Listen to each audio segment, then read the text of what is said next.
nos diz assim o texto sagrado: cumprindo-se o dia de Pentecostes, estavam todos reunidos no mesmo lugar, e de repente veio do céu um som como de um vento veemente e impetuoso, e encheu toda a casa em que estavam assentados, e foram vistas por eles línguas repartidas como que de fogo, as quais pousaram sobre cada um deles, e todos foram cheios do Espírito Santo, e começaram a falar em outras línguas, conforme o Espírito Santo lhes concedia que falassem. Amém? Então, somente aqui, irmãos, em continuidade do assunto que nós estamos trabalhando, só para nos contextualizarmos naquilo que vamos dizer, na terça-feira próxima passada, nós falamos que a natureza do batismo com o Espírito Santo fora revelado por Cristo Jesus, quando ele, em Atos dos Apóstolos, capítulo 1, ele diz assim: olha, não compete a vocês saber nem o dia, nem a hora, nem o momento, que eu vou restaurar politicamente em Israel.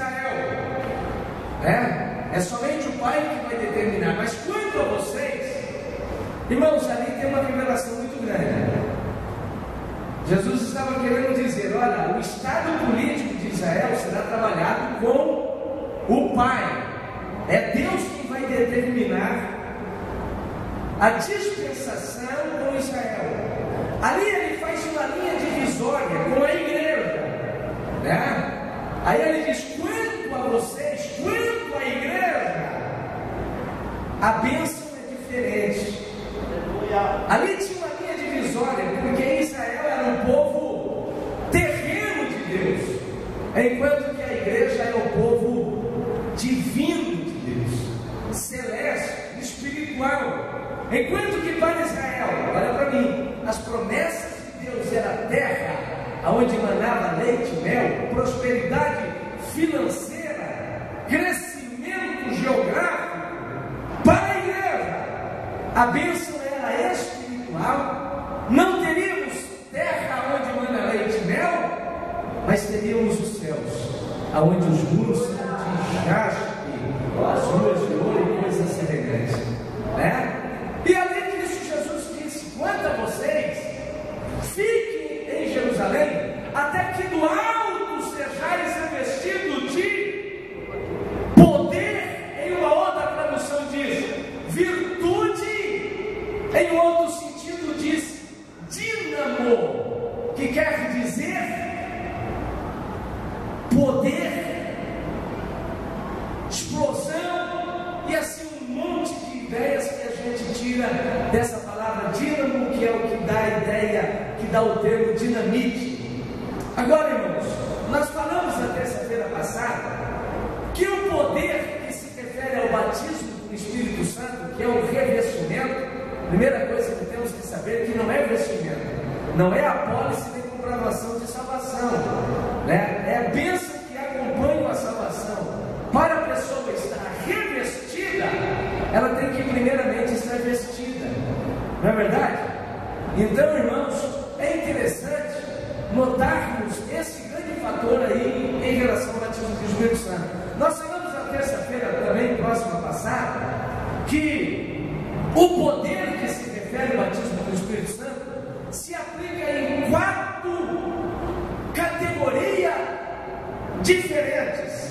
No mínimo, primeiro, poder intrínseco na vida do crente, poder interno, né? Força moral para evitar o mal, para evitar a queda, para resistir às tentações. Segundo, poder para testemunhar, falar. Os discípulos tiveram um poder muito grande depois de ser batizados pelo Espírito Santo, para testemunhar, pregar a palavra, não ter medo, enfrentar a própria morte, né? Isso daí é uma questão importante. Terceiro, poder para resistir sofrimentos. Nós falamos ontem, né? Que a partir de então a igreja se tornou uma morria, mas resistia ao sofrimento. Isso se aplica nos nossos dias de hoje. Pastor, eu não estou mais aguentando. Quem disse? 3 coisas me indicam que o crente aguenta a luta que tem. Primeiro, porque Deus disse que não nos deixará sermos tentados além do que a gente possa suportar. Segundo, porque somos batizados com o Espírito Santo. E esse Espírito que habita em nós nos traz resistência, força, poder para resistir os sofrimentos e perseguições. E quarto, autoridade divina para resistir a Satanás. Os irmãos podem entrar. Chama os jovens aí também, que a gente está esperando eles. Então, irmãos, é imprescindível notar esses fatos aqui. Agora, uma outra questão importante que nós temos a considerar a respeito do batismo do Espírito Santo está aqui contido em Atos dos Apóstolos, no capítulo de número 2. Veja bem que, olha para mim aqui, irmãos, eu preciso merecer a atenção dos irmãos. Aquilo que é inicial, prioritariamente define o caráter daquilo que vai ser construído a partir de seu início. Eu vou até melhorar a minha fala aqui para você entender. O início, o fundamento de uma ação define a estrutura de sua construção. Assim como olha para mim, o primeiro milagre que Cristo Jesus realizou definiu quase que toda a estrutura da manifestação de Cristo Jesus. Qual foi o primeiro milagre que aparece na Bíblia? A transformação da água em vinho. A partir de então, o ministério de Jesus só foi transformando vida, transformando pessoa, transformando e transformando, Aqui, Atos dos Apóstolos, ele tem muita coisa a nos ensinar aqui, por ser a primeira manifestação do Espírito como o seu batismo. A primeira coisa, irmãos, que a gente vai se deparar aqui, a natureza de sermos pentecostal. E aqui vai um detalhe muito incrível.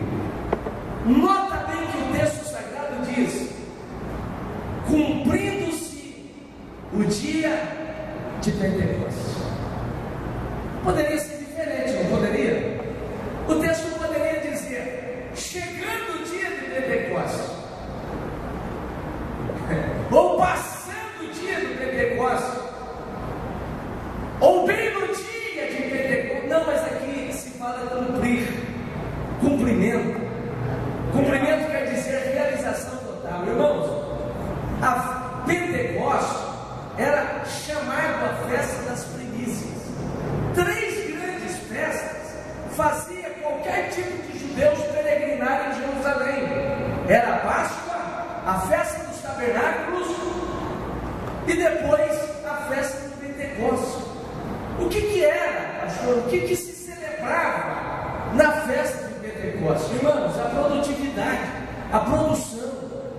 Quando a terra de Israel produzia, possivelmente era, se fosse nos dias de hoje, seria no mês de fevereiro, quando faziam a primeira colheita dos grãos aqui em Sorriso, seria mais ou menos isso em Jerusalém. É quando se encerrava o período da cega. Aí a festa de Pentecostes, eles tinham que pegar os primeiros frutos da terra, as primeiras produção que era produzido na terra, era oferecido a Deus. As primícias. A festa de Pentecostes era chamada também de festa das primícias. O que aquilo queria dizer? Primeiro, é uma expressão de Israel para dizer: Senhor, tudo que eu produzi não foi porque a semente era boa, não foi porque eu sei plantar. Tudo que eu produzi aqui é porque o Senhor me deu. Em primeira análise, era um reconhecimento de que sem Deus ninguém produzia em Israel. Sem a bênção de Deus ninguém tinha. Segundo, Senhor, antes de mim é o Senhor. Antes do meu celeiro é para ti. Antes de alimentar a minha casa é para ti. Primícia. Primícia.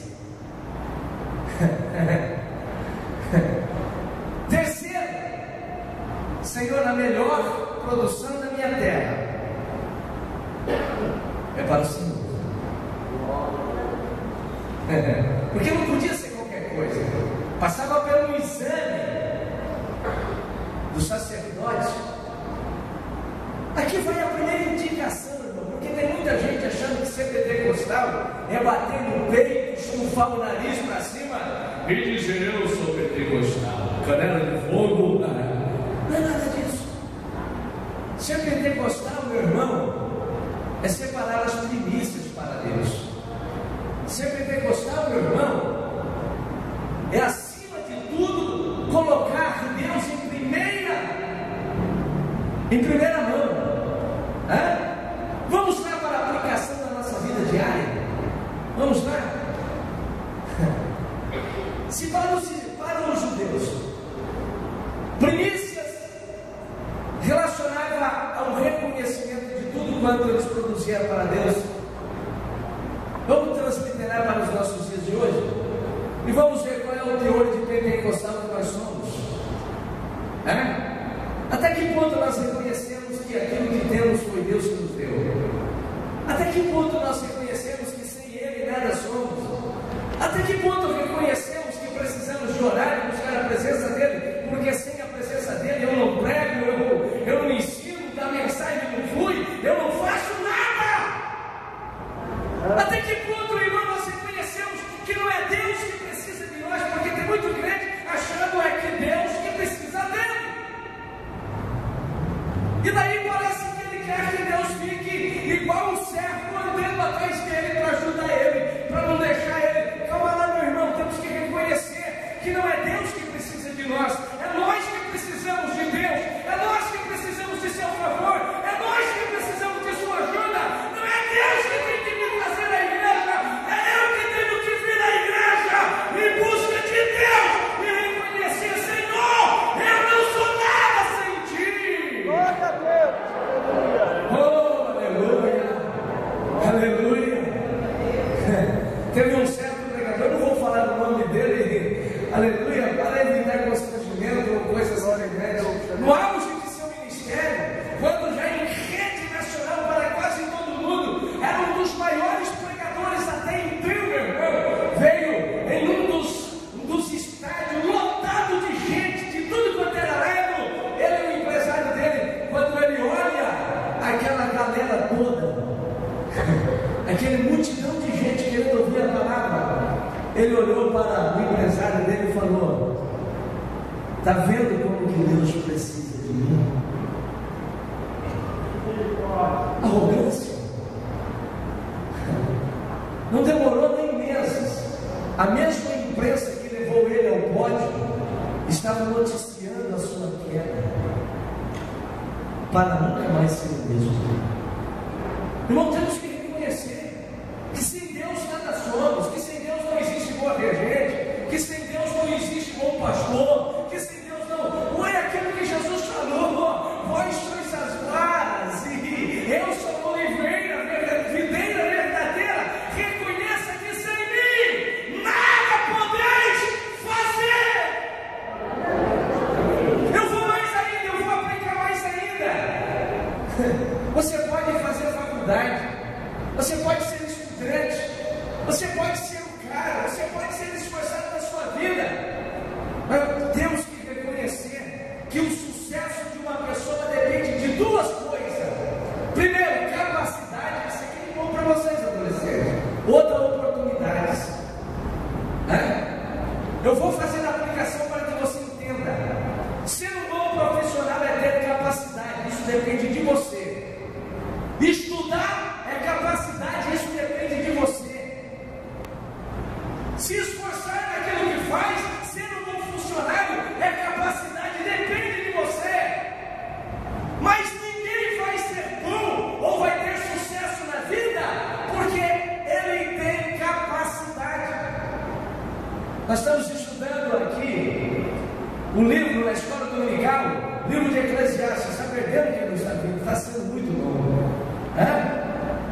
Eclesiastes diz assim: eu vi sábio morrer pobre na sua sabedoria. Tem capacidade, mas o que ele faltou, pastor? Oportunidade.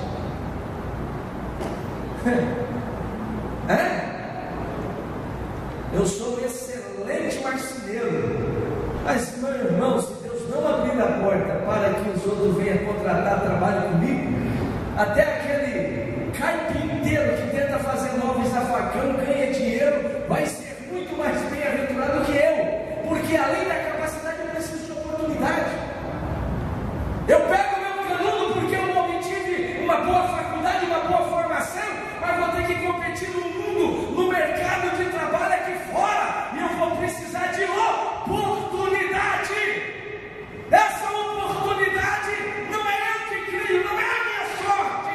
Essa oportunidade é Deus quem abre, é Deus quem dá, é Deus quem faz, é Deus quem realiza. E por isso, se somos pentecostal, temos que entender que temos que depender de Deus e dizer: Deus, tudo que eu sou, até onde que eu cheguei, foi o Senhor que me colocou, Senhor. Aleluia. Vamos ver. Ser pentecostal é isso. Aí diz assim, irmãos: Senhor, eu estou reconhecendo, além de reconhecer que tudo que eu sou foi o Senhor que me deu, eu estou reconhecendo, eu estou trazendo as premissas da terra aqui, para te dizer que eu tenho o reino de Deus em primeiro lugar na minha vida. Isso é ser pentecostal. Não é só fazer aviãozinho, falar ali no estranho e sair correndo no meio da igreja, não. Porque foi Jesus quem complementou dizendo: buscai primeiro o reino dos céus, a sua justiça. Era o primeiro, irmão. Não era o segundo, não. Era o primeiro. Meu Deus, que planta linda, bonita essa daqui. É para o oferta do Senhor. Oh, Jesus querido, não estou falando em termos de igreja, estou falando em termos de Deus. Quantas vezes, irmão, Deus está no último lugar das nossas vistas, da nossa vida? Provérbios 13, 7. Pode ler. A quem se faça rico não tendo coisa nenhuma, e quem se faça pobre tendo grande riqueza. A quem se faça rico não tendo coisa nenhuma, é quem se faça pobre, porque são oportunidades da vida. Agora segura aí, meu irmão, olha bem. Colocar Deus em primeiro plano. Vamos ver, irmão, que categoria que dá Deus na nossa vida diária? Vamos fazer uma análise para ver que nível de pentecostal nós somos. Porque pentecostal é isso, colocar Deus em primeiro plano em nossa vida. Tem tanta gente aí, irmão, arrumando trabalho. Pastor, só que não vou poder mais vir para a igreja. Como é que vai ficar Deus na sua vida? Como que vai ficar Deus? Como que vai ficar a sua vida espiritual? Trabalha segunda, terça, quarta, quinta, sexta, sábado, domingo, à noite, de manhã, de madrugada. Calma lá, como que vai ficar Deus na sua vida? Dê uma olhadinha na sua agenda, vê o quanto de tempo você fica no computador e quanto de tempo você ora. E depois vamos somar como que está Deus no primeiro plano da nossa vida. Vamos fazer uma análise, pelo menos durante um dia, e ver quantas vezes eu glorifiquei a Deus lavando louça, limpando a casa, e agradeci a Deus. Eu te agradeço pela vida. E do outro lado, mede o quanto que você reclama da sorte da vida, dos filhos, do marido, da esposa, porque uma é antagônica à outra, uma é adoração e ao outro lado está a murmuração. Como que está Deus em primeiro plano na nossa vida?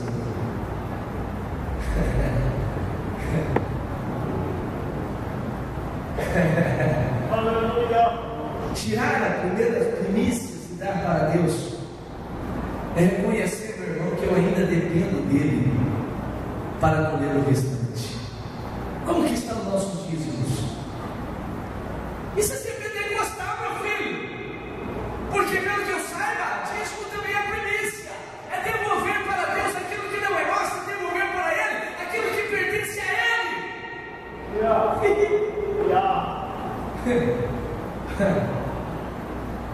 Pastor, eu dizimei, Deus não me abençoou esse mês. Não, meu filho. O seu dízimo foi da bênção que você ganhou no mês passado. Porque Deus, irmãos, disse que a primícia seria dele. É dele, não é meu, é dele. Ele não está recebendo adiantado para ser abençoado depois, não. Ele já te deu para que você devolva. Um certo irmão, uma vez, pegou um dinheiro, começou a ganhar dinheiro, e de repente ganhava 10 mil por mês. Olha que ia separar o dízimo, ele pensar, meu Deus, é muito dinheiro para devolver, porque não é dar, porque não é seu, você não vai dar o que? Mas vou dar o dízimo, dá não é teu, como você vai dar o que não é teu? É trazer, porque é de Deus. Aí 10 mil por mês, 1.000 conto, dízimo. Ele pensou, é muito para doar. Sabe o que Deus falou com ele? Ele contou para mim: eu vou resolver esse problema, eu vou diminuir o seu ganho, para que você não tenha dó de dizimar um pouco que eu vou te dar. É fácil, em vez de ganhar 10 mil, vai passar a ganhar 1.000, porque daí você vai dizimar só assim. Porque tem gente que só consegue dizimar. É primícia você, é sempre pentecostal. Porque o texto bíblico não diz, chegando o dia, é cumprindo-se. Quando é, pastor, que o Espírito de Deus me enche? É quando cumpre-me as primícias. Deus, em primeiro lugar, seja glorificado. Você pode dar glória a Deus? Glória a Deus. Isso aqui é doutrina, isso aqui é doutrina. Pastor, o que mais temos aqui? Segundo fator, irmãos, que no dia de Pentecoste estavam todos reunidos, de repente veio do céu. Aqui tem um sentido muito importante. Batismo com o Espírito Santo, meu irmão, não é atributo de pregador. Batismo com o Espírito Santo não é patrimônio de festa. Batismo com o Espírito Santo é um atributo que vem de Deus. Glória a Deus. Se você esperar o pastor Silvio para você ser batizado com o Espírito Santo, meu filho, tu nunca vai ser. Se você esperar que venha um pregador recheado de poder, porque não há uma certa expectativa, é verdade não, pastor Bernardo? Porque houve época que os crentes eram muito mais abençoados e havia batismo em casa, batismo na estrada, havia batismo não apenas, não era um atributo da igreja, não era um atributo de reuniões, era uma coisa, irmão, que acontecia de uma forma miraculosa, porque nenhum crente, irmãos, esperava em pastor, em homem pregador. De repente começou a surgir aí a internet, os centros de comunicação, e começou a surgir aí ídolos evangélicos. Quem que vai pregar? Ai, a marca de não sei o que. Ai, meu Deus! E as pessoas criam uma expectativa, não em Deus, mas no pregador. Eu me lembro, irmão, que uma pessoa estava falando para mim: rapaz, eu fui num grande templo e estava lá no pregadorzão, seu nome. Ele falou: é hoje que você é abençoado. E o pastor pregou, chamou todo mundo para frente. Ele pegou e foi, dobrou o joelho e começou a clamar a Deus. De repente ele sente uma mão colocada na cima da cabeça dele. Ele imaginou o pastor. Irmão, ele já estava quase para receber. Parecia que uma coisa estava dentro dele, e ele dando glória, dando glória, dando glória. De repente ele resolveu abrir o olho. Quando ele abriu o olho, viu uma mão que era o Pelé. Era um cooperador da igreja que estava ajudando o pastor a orar. E ele pensando que era para não, disse que foi um balde de água. Mas por quê? Porque a expectativa não estava em Deus, estava no pastor. Meu irmão, eu acredito que o batismo com o Espírito Santo acontece numa escola dominical. Quantos aqui creem? Aleluia! Quantos aqui creem que o batismo com o Espírito Santo acontece numa reunião que ninguém está dando glórias a Deus, que ninguém está dando aleluia? Para de colocar amuleto de homem. Temos compromisso com Deus, e quem batiza com o Espírito Santo é o Senhor Jesus Cristo.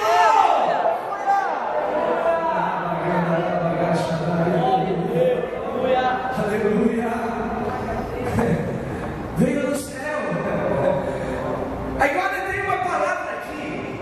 Ele surgiu de repente. Irmão, isso aqui também tem uma revelação. E quando eles foram batizados, como é que eles estavam? Ajoelhados, orando?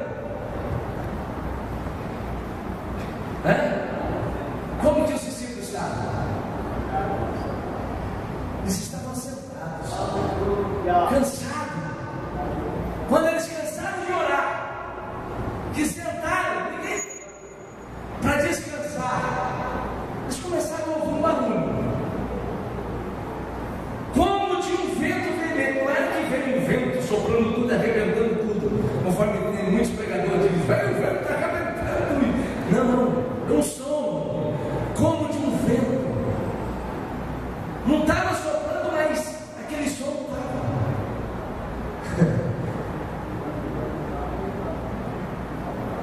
Falei. Eu fui batizado no Espírito Santo às 2h30 da manhã, deitado na minha cama. Ali eu recebi o batismo do Espírito Santo. Segura aí, irmãos. Quando eles estavam sentados, diz a palavra que veio do céu um vento veemente e impetuoso, encheu, tomou a casa, e de repente eles viram língua repartida como se fosse de fogo, e pousou sobre cada um deles. Aí eles foram batizados no Espírito Santo. Essa expressão de repente aqui, irmão, revela que não é apenas no momento do êxtase do culto que a pessoa é batizada no Espírito Santo. Irmãos, estamos vivendo a época que o crente está se afrouxando da igreja. Estamos vivendo em momentos que muitos sentam e se tornam espectador do culto e jogam no pregador toda a responsabilidade por todas as suas bênçãos. Nadar na graça de Deus. É verdade, meu irmão. Aqui, duas coisas revelam aqui importantes. É de repente. Esse de repente pode ser em qualquer hora, em qualquer momento, em qualquer lugar. Não, olha para mim. Não existe uma regra. Não existe um segmento. Não existe, irmão, um formato único. Esse de repente diz: você pode ser batizado enquanto você está cantando um hino na tua casa. Eu ainda vou ver testemunho de Deus fazendo isso aqui em Sorriso. Você pode ser batizado no Espírito Santo, dirigindo o seu veículo, dirigindo o seu carro, e de repente ter que estacionar, porque uma alegria te dominou, e de repente você começa a transbordar em línguas estranhas. Aleluia! E alguém fala: desse cara está louco, louco coisa nenhuma, é o Espírito de Deus que te encheu, e você foi tomado em línguas estranhas. É de repente, meu irmão.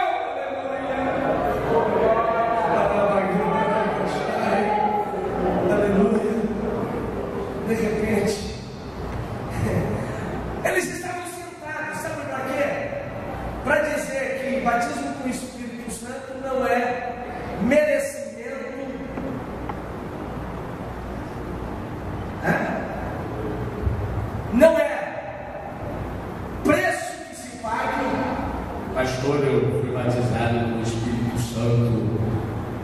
eu paguei o preço. Então você não recebeu, você não ganhou, você comprou, né? Então não foi graça de Deus, foi merecimento teu, porque preço se paga.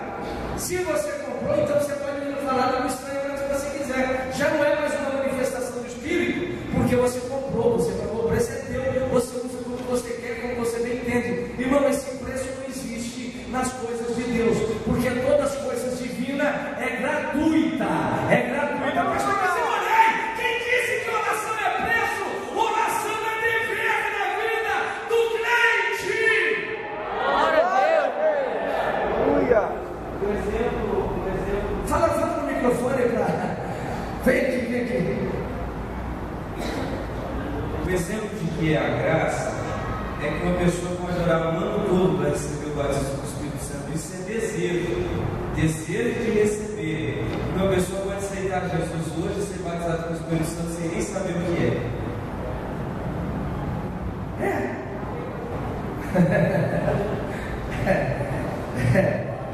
Amém, irmãos? Se os irmãos tiverem alguma dúvida, quiser perguntar, irmãos, a gente é para elucidar a dúvida aqui mesmo. Uma outra questão aqui é a questão, olha para mim, da manifestação do batismo. Pastor, como que a pessoa reconhece que é batizado? Duas evidências simultaneamente acontecem na vida da pessoa. Está aqui. E eles foram cheios, e todos foram cheios. Irmão, existe uma coisa aqui: todos. Por que todos foram cheios? Para dizer que o batismo com o Espírito Santo não é privilégio de meia dúzia, é para todos na igreja.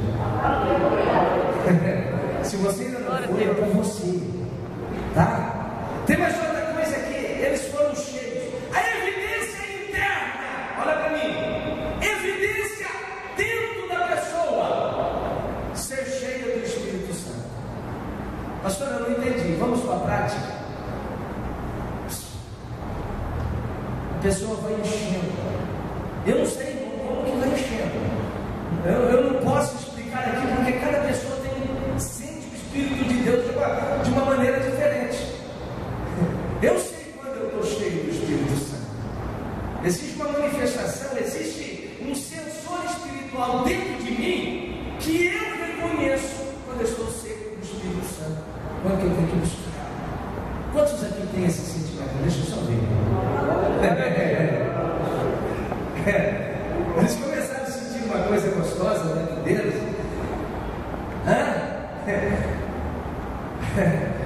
Ser cheio do Espírito Santo.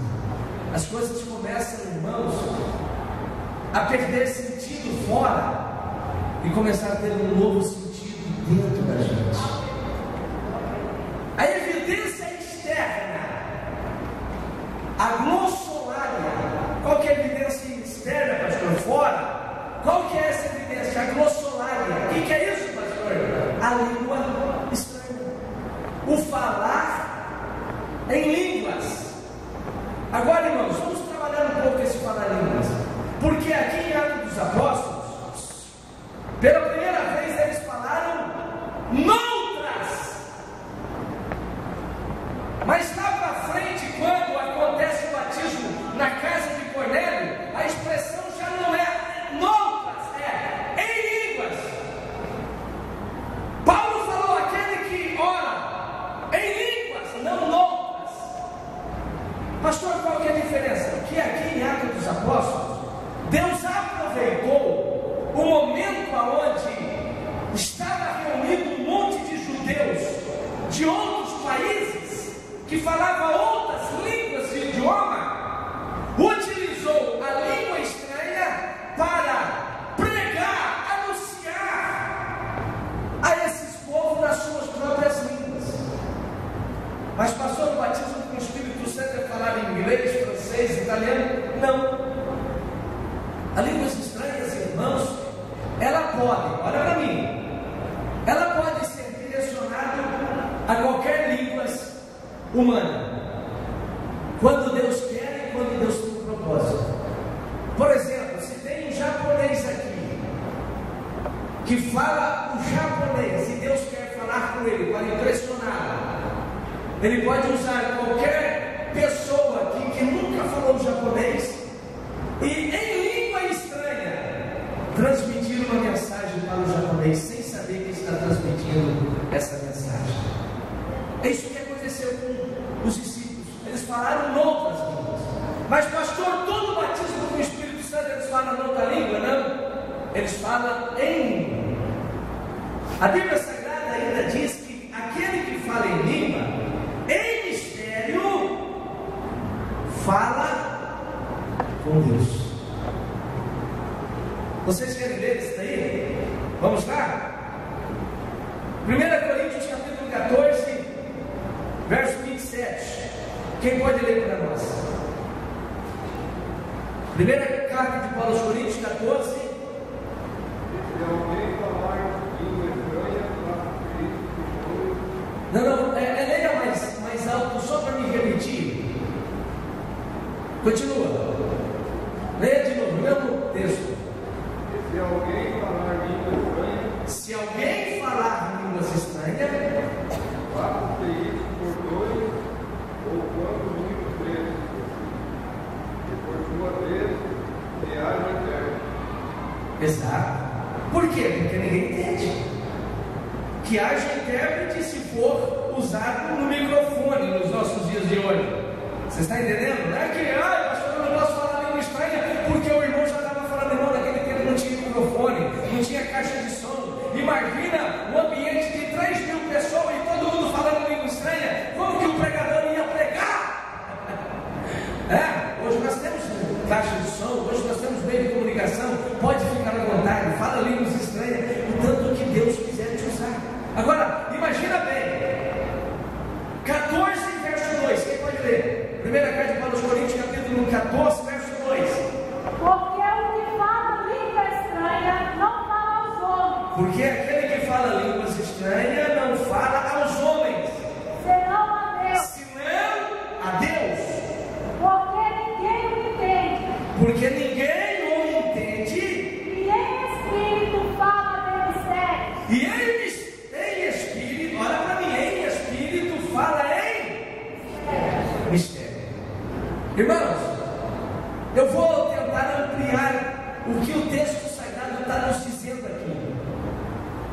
Existe muita gente que fala, fulano foi batizado no Espírito Santo, já está falando a língua dos anjos. Equivocou. Porque a língua estranha nem os anjos conhecem. Pastor, mas não está escrito lá em 1 carta de Paulo aos Coríntios, capítulo 13, ainda que eu falasse a língua dos anjos, dos homens e dos anjos? Não, quem disse que o texto me indica que a língua dos anjos ali seja a língua estranha? Não é. Deus estava usando ali uma hipérbole, os dois extremos, a língua divina. Agora, a língua estranha, a Bíblia diz que eu, em mistério, eu falo diretamente com o Pai, com Deus. Pastor, por que o senhor comprova que os anjos, que a língua estranha não é a língua dos anjos? Irmão, se fosse a língua dos anjos, Satanás entendia. Porque Satanás era anjo e quando ele caiu, ele não perdeu a sua natureza de anjo. Ele corrompeu, mas não perdeu. Os irmãos estão entendendo? Estão me entendendo? Mas quando, irmão, nós estamos orando a Deus, e nessa oração, o Espírito de Deus me toma, e eu começo a falar língua estranha, sabe o que está acontecendo nessa oração em línguas? O Espírito de Deus, que intercede por nós, ele está orando usando a minha língua. É Ele que está falando com o Pai aquilo que eu preciso. E a única pessoa que está entendendo é Deus. Pode ser que existem legiões de demônio querendo ouvir a tua oração, querendo imaginar aquilo que você está pedindo. Mas eu quero crer, irmãos, que a língua estranha atravessa esse céu cósmico aqui. Aleluia, chega até o trono de Deus. Os anjos não sabem, mas em mistério Deus reconhece o pedido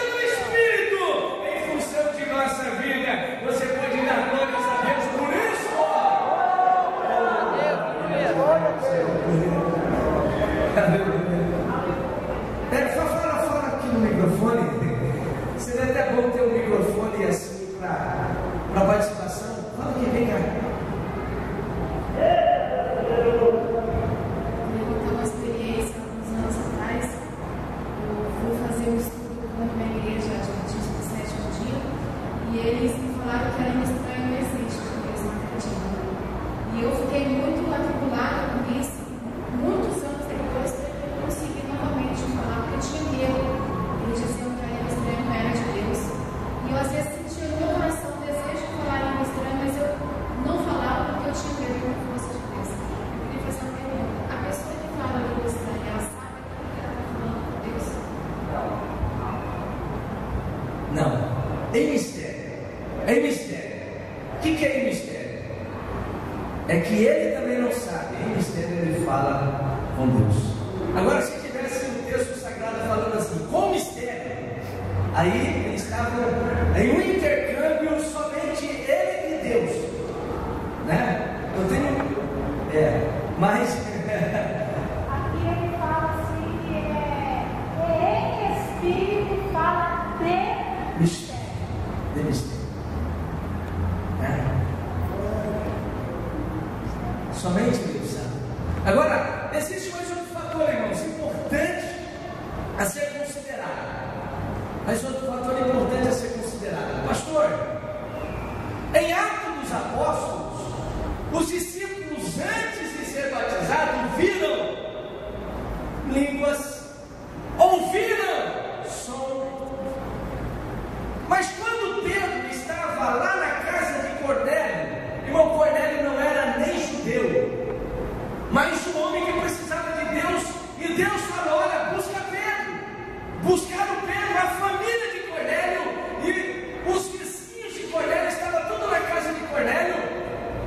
E aí Pedro começou a pregar. Irmão, na pregação de Pedro,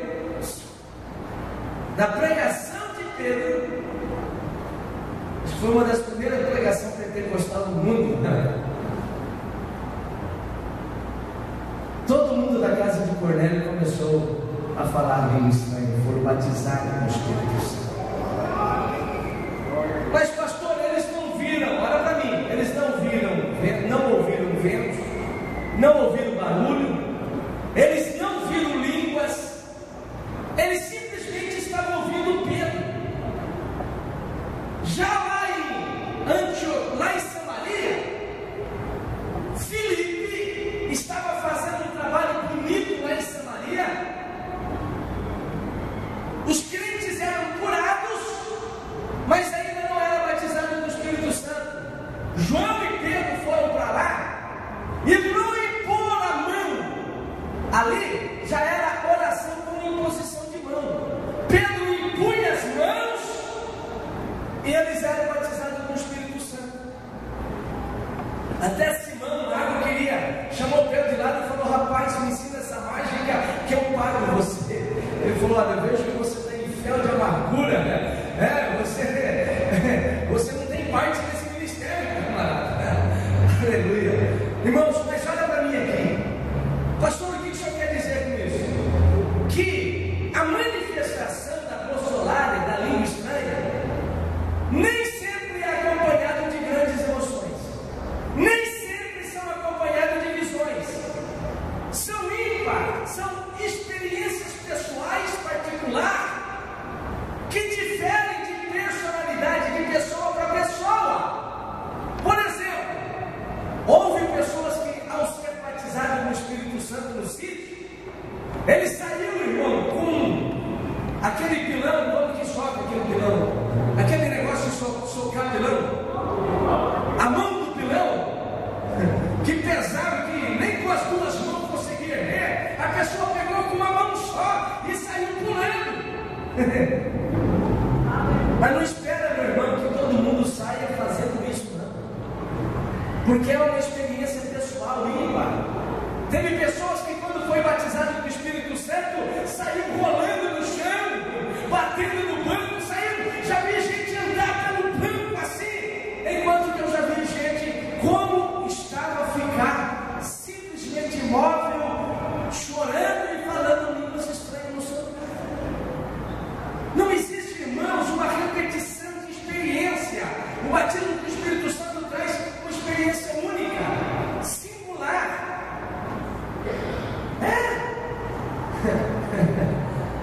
Os irmãos estão entendendo?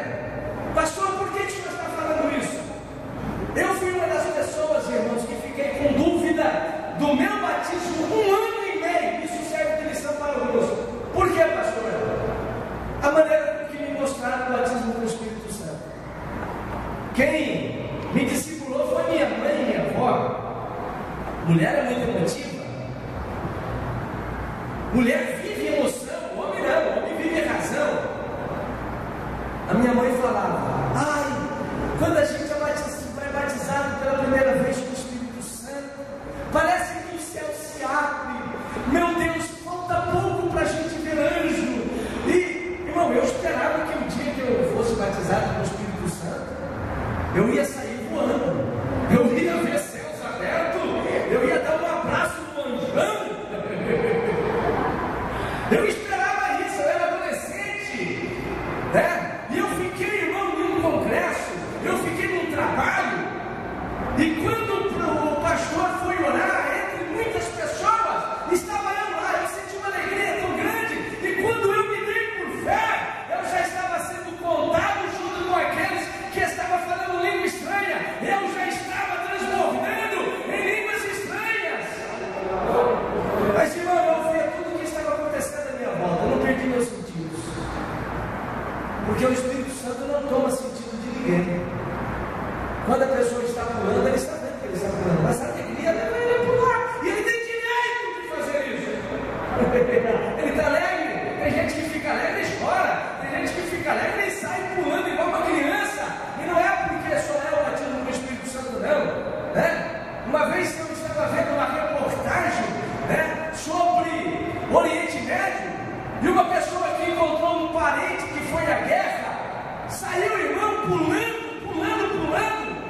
não foi batizado do Espírito Santo, é a alegria natural da pessoa. Mas quando a pessoa é batizada com o Espírito Santo, automaticamente existe uma manifestação externa. Agora, essa manifestação externa difere de pessoa para pessoa, difere de temperamento. Tem pessoas que são fechadas, é verdade ou não é? Fechado por natureza. Ele adora e quando ele adora quietinho.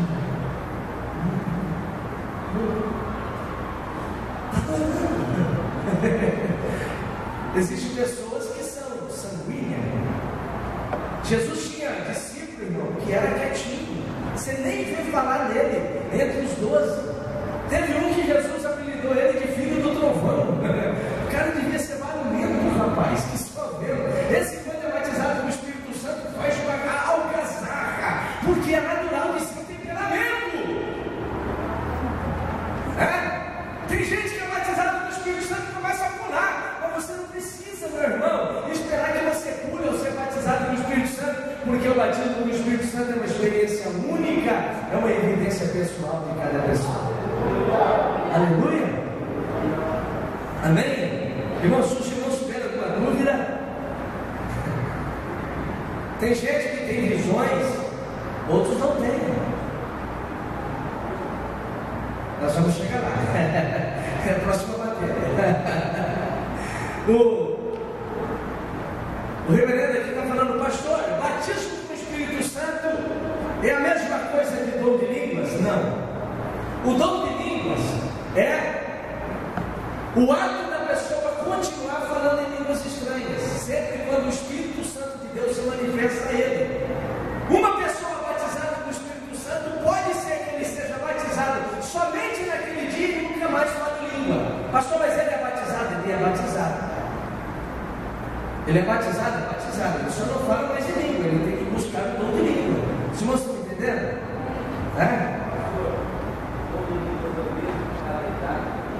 Sim. É o mesmo. Esse é o próximo texto, eu vou. Terça-feira que vem a gente vai falar sobre os dons espirituais, a gente vai mergulhar. Pastor, quando é que o dom de língua? Para que ter dom de língua? Para que ter variedade de língua? O que é isso? Não sei da igreja. Terça-feira que vem a gente vai falar sobre isso, né? Sim, pode perguntar aqui no microfone. O crente tem o direito de pedir para Deus o dom de línguas, porque eu fiz isso e recebi. A Bíblia Sagrada é assim: buscai, né, os melhores dons. Vamos lá, primeira carta de Paulo aos Coríntios, capítulo 12, capítulo 31, diz assim, escuta bem: portanto, procurai com zelo os melhores dons, e eu vos mostrarei um caminho ainda mais excelente. A gente pode buscar? Com zelo ainda. Buscar e com zelo. Agora, irmão, uma coisa nos deixa aqui um pouco conturbado. Os melhores dons. Então tem dom melhor do que o outro? Eu estou fazendo uma pergunta, porque o texto diz: buscar os melhores dons.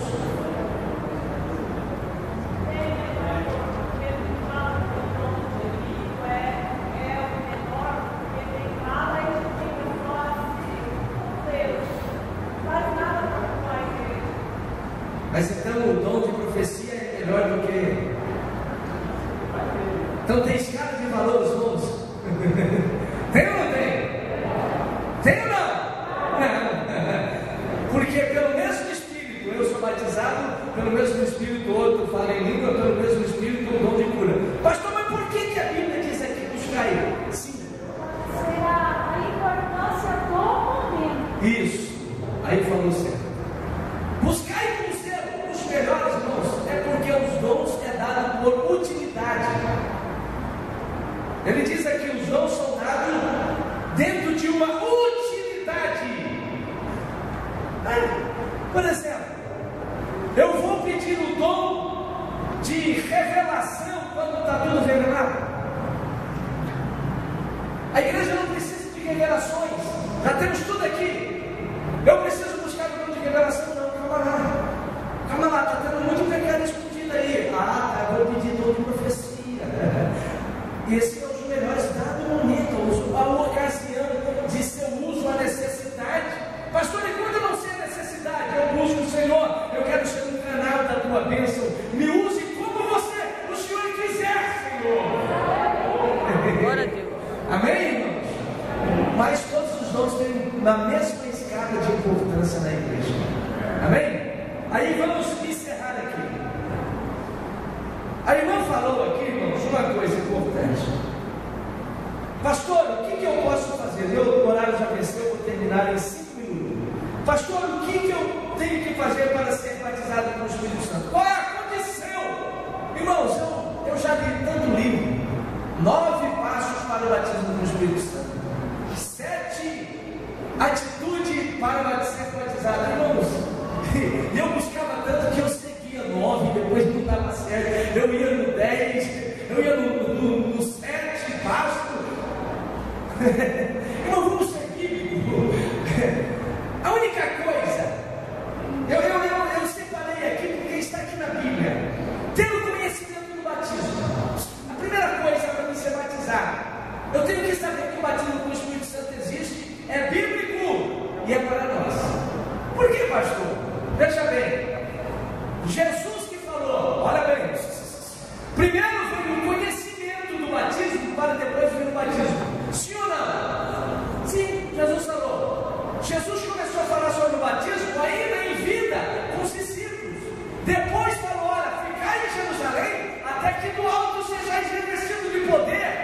João Batista falou: eu vou batizar com água, mas aquele Jesus que vai vir vai vos batizar com o Espírito e com fogo. O povo estava desejando porque sabia que havia uma coisa boa para eles receberem.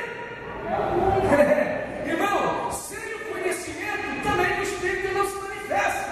É incrível. Por exemplo, nós estamos vendo um incidente em Atos dos Apóstolos. Eles encontraram um pregador, irmãos. Que pregador? Apolo. O camarada aceitou a Jesus e era um batistão de mão cheia. Desconhecia o batismo do Espírito Santo, mas um pregador renomado. Paulo encontrou e falou: olha, você é cristão sim. Você já recebeu o batismo do Espírito Santo? Eu nem ouvi falar sobre isso. Não, rapaz, vem cá. Olha, revestimento de poder. Irmão, foi depois do conhecimento que ele foi batizado com o Espírito Santo. E se ele já era bom antes do batismo, imagina como que ficou depois. Paulo teve até problema com ele lá em Corinto. Paulo fundou a igreja de Corinto e o povo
e leva para a selva. Você precisa da palavra pregada para que haja manifestações. Segunda coisa, ter a força de vontade. Irmãos, não é pressa, é força de vontade. Não é apenas vontade, é força. Porque os discípulos ficaram 10 dias orando no cenáculo, até que, se eles não fossem batizados, eles estariam até hoje lá em Jerusalém, no cenáculo, buscando. Tem crente perdendo a força. Tem vontade, mas já perdeu a força. Não, pastor, eu já orei demais, já busquei demais. Quando Deus quiser, Ele batiza. Não é assim, meu filho. Cadê aquela força de vontade? Aquele negócio que faz a gente impulsionar, que faz a gente ir para frente, que faz a gente buscar. Pastor, até quando que eu tenho que buscar o batismo? Até que do alto seja revestido de poder. Até receber, meu filho. Pastor, eu demorei 40 anos, mas você recebeu? Dê glórias a Deus, aleluia, a sua experiência. Você ficou em Jerusalém, até que do alto desceu o Espírito sobre a sua vida. Aleluia. Agora, só para responder a pergunta da irmã Juscelia.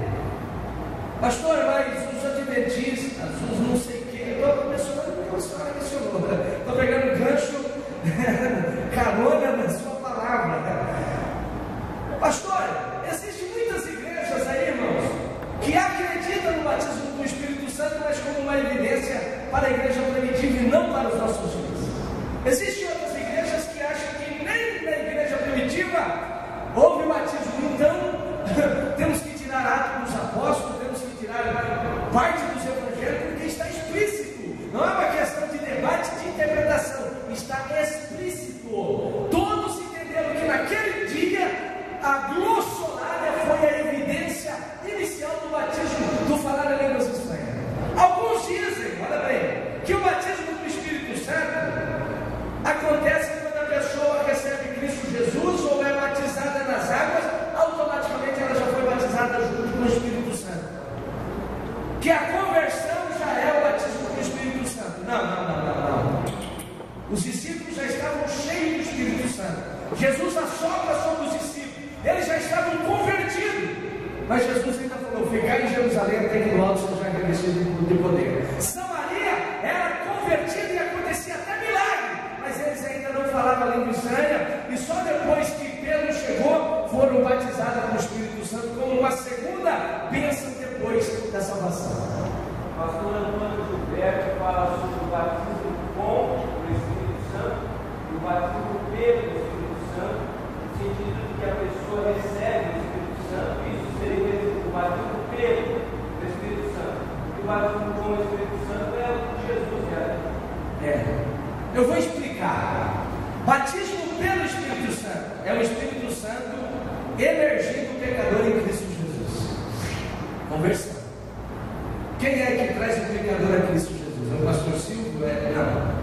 A conversão é o Espírito Santo. Então o Espírito Santo é o batizador. Batiza na pessoa de Cristo Jesus, que se chama salvação. Daí Jesus pega essa pessoa e batiza ela no Espírito Santo, que é o falar na necessidade. Sim.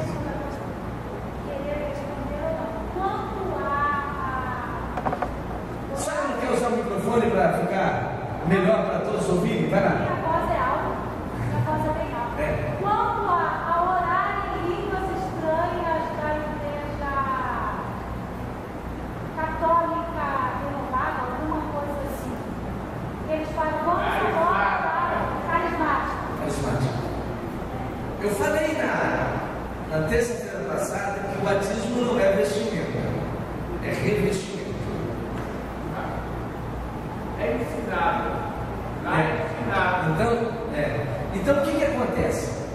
Nenhuma pessoa que primeiro não passe pelo novo nascimento, aceitando Cristo Jesus, ele pode ser batizado com o Espírito Santo. Pode ser qualquer outro Espírito menos o Santo.